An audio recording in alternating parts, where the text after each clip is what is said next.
सुबह शाम के अस्कार में सैयदुल इस्तिग़फ़ार पढ़ना मसनून अमल है।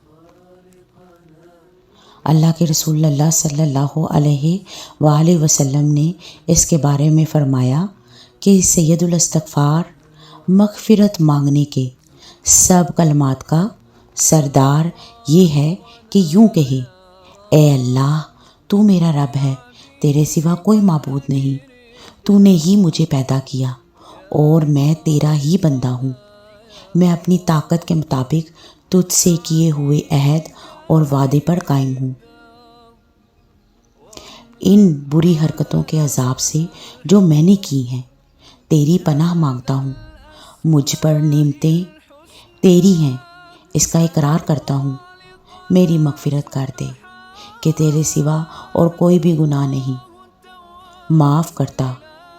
हज़रत सल्लल्लाहु अलैहि वसल्लम ने फरमाया कि जिसने इस दुआ के अल्फाज पर यकीन रखते हुए दिल से इनको कह लिया और उसी दिन इसका इंतकाल हो गया, तो शाम होने से पहले वो जन्नती है।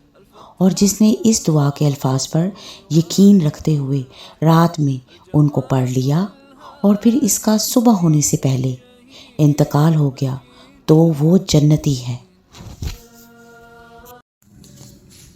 अल्लाहुम्मा अंता रब्बी ला इलाहा इल्ला अंत खलक़तनी व अना अब्दुक व अना अला अहदिक व वअदिक मस्ततअत अऊज़ु बिक मिन शर्रि मा सनअत अबूउ लक बिनिअमतिक अलैहि व अबूउ लक बिज़ंबी फ़ग़फ़िर ली फ़इन्नहु ला यग़फ़िरुज़्ज़ुनूब इल्ला अंत।